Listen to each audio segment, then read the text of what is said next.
जय माउस माता की। मैं आज आपको माघ मास में होने वाले धर्म और उनमें आने वाली मौनी अमावस्या की व्रत की विधि और व्रत कथा सुनाती हूँ। ये माघ महीने में सबसे ज़्यादा पुण्य मिलता है कोई भी हवन वगैरह करने से, दान पुण्य से। इसमें काला तिल का हवन करना बहुत ही पुण्यदायक होता है और पितरों को काला तिल से जल चढ़ाना चाहिए और सफ़ेद तिल की चक्की को भगवान का भोग लगाना चाहिए और बदन के ऊपर काले तिल लगाकर ही नहाना चाहिए।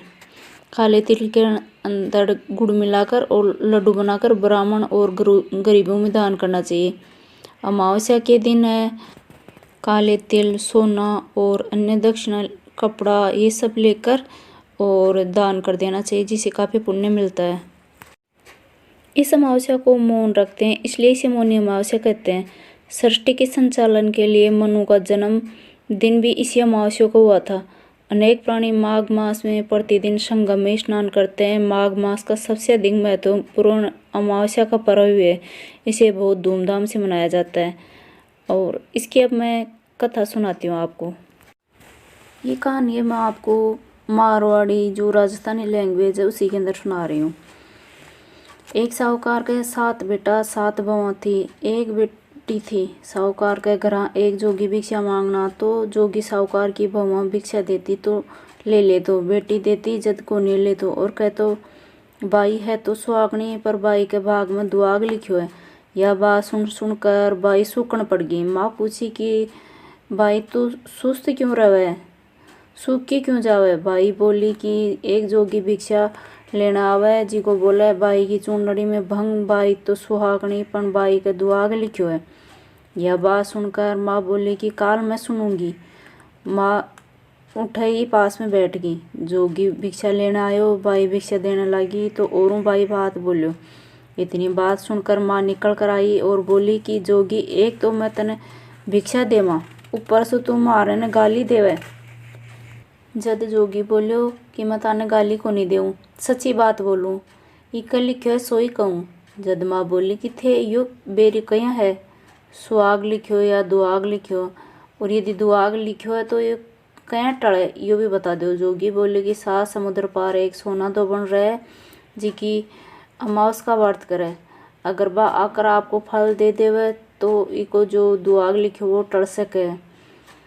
इको ब्याह होगो जद हीरा ही फेरा के अंदर ही बींद ने सरप डस ले होगो। यह बात सुनकर माँ बहुत रोने लगी। पीछे सोना दोबन के पास चली। रास्ता में बहुत धूप पड़ रही थी तो एक पीपल के पेड़ के नीचे बैठ गई। पेड़ पर गरुड़ पंछी का बच्चा रहा। जीका ने सरप डसने आने लाग्यो तो साहूकार ने उन्हें मारने ढाल के नीचे दबा दियो। सरप ने गरुड़ पंख और गरुड़नी दोनों आया और बठे पंख देखा। सब देखकर साहूकार ने नोचने लाग्या दोनों कि यह अपना बच्चा ने मार दियो। खून देखकर ऐसे सोचा। साहूकार ने बोली कि मैं तो थारा बच्चा ने जिवाया, मारने वालों बैरी हो, सरप जो तो डाल के नीचे दबा रखे हो देख सको थे। जनावर बोलिया कि तुम्हारा बच्चा जिवाया है तो कुछ मांग। साहूकार ने बोली कि पहले मैंने वचन देवो कि जो बोलोगा वो वचन पूरा करसियो। जहाँ पंछी बोलिया कि बाचा सो बाचा, बाचा उनको तो धोबी कुंड में कांकरी हूँ, यदि वचन से मुकर जाए तो धोबी घाट के अंदर कांकरी बन जाऊंगा। जब साहूकार ने की बोली कि मैंने 7 समुद्र पार सोना धोबन के घर छोड़ आयो। उठे जाकर साहूकार ने सोची कि इन्हें कया राजी करा। सोना धोबन के 7 बेटा बहुआ थी जी की 7 बहुआ काम करने ताई रोज आपस में लड़ती, काम को नहीं करती। रात ने सब कोई सो जाता तो साहूकार ने सोना धोबन के जाती और घरों को सारो काम करती, गोबर थापती, गाय ने नुहाती, घर धोती, रसोई करती, चौका बर्तन करती, पीसती, कपड़ा धोती, पानी भरती। उन दिन सुबह सारो काम करे और उठता जताने चली जाती। भवा सोचती कि सारो काम कौन करे, आपस में पूछती भी कोनी। एक दिन सोना धोबन भगवान ने पूछी, आजकल थे लड़ो क्यों कोनी, काम भी ठीक करो, सो कौन सी करो। भगवान बोली कि सासू जी काम तो माने करना ही पड़े, चाहे लड़के करा या राजी से करा, सो लड़ाई करने से क्या फ़ायदो। तो सासू सोची कि अब बात है कह सके, ये बिना लड़े कह कर सकें। सोना धोबन भी सोची आज देखा तो कौन सी बहू काम करे। और रात ने सोई को नहीं, देखे तो एक स्त्री आई और सारो काम कर गए जाने लगी। तो सोना धोबन पूछी कि भाई तू कौन है, तन मारी इसी के दरकार है जिको इतना काम करे। बाप बोली की दरकार है जदी तो इतना काम करूँ। सोना धोबन पूछी कि तने के चाहिए। साहूकारनी बोली कि पहले मन्ने बाचन दे। जद बोली कि बाचा बाचा उनको तो धोबी कुंड पर कांकरी हो जाऊं, यदि वचन से मुकर गई तो मैं धोबी घाट के ऊपर कांकरी बन जाऊंगी। साहूकारनी बोली कि मेरी बेटी का दुआग लिखियो है, सो चाल कर सुहाग दे, तू अमावस का व्रत करे जी को फल दे। सोना धोबन अपना बेटा भगवान ने बोली कि मैं तो इके साग जाऊं और मेरे पीछे से थारो बाप मांगर सो जावे तो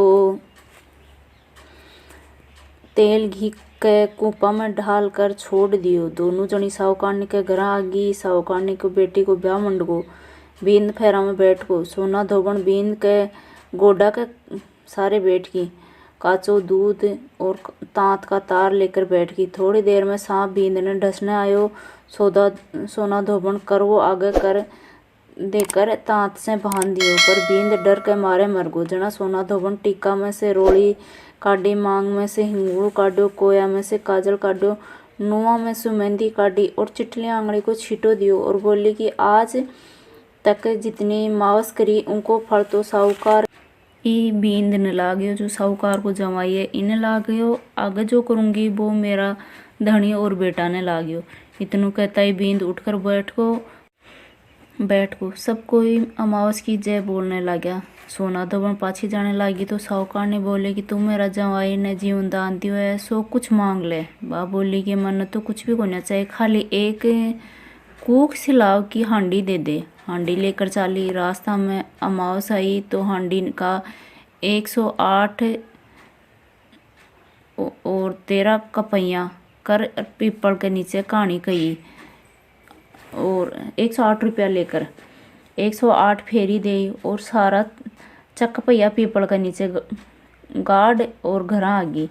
उठ देखे बिको धनी मांग होएड़ो तिल घी का कूपा में पड़ो है, मांग कर लेड़ो।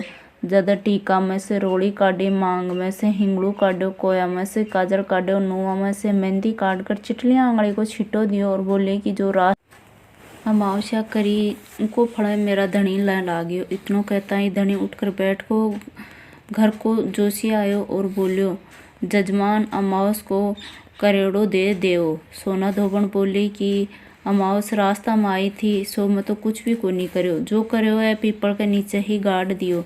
जोशी जाकर खोद कर देखे तो 108 रुपया और 13 सोना का चक्कर हो रहा।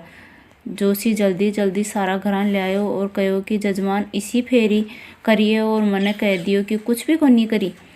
सोना धोबन बोली कि यो थारा ही भाग से होयो है, सो थे ही ले जाओ। जोशी बोलियो कि तेरी तो मेरी तो चौथी पाती है, वो मैं ले जासूँ और बाकी थारो होवे जीका ने दे दो। सारी नगरी में हेलो फिरा दियो कि सब कोई अमावस का व्रत करियो और व्रत करने से बहुत पुण्य मिले।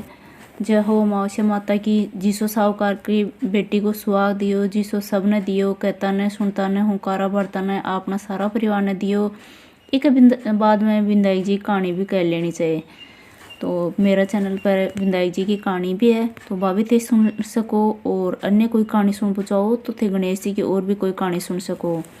यह कहानी अच्छी लगी हुआ था ने तो मेरा चैनल ने लाइक कर जो, शेयर कर जो और अभी तक चैनल सब्सक्राइब नहीं करो है तो सब्सक्राइब ज़रूर कर जो, बेल आइकन प्रेस कर जो जिससे थाने नई वीडियो की नोटिफिकेशन मिल सके।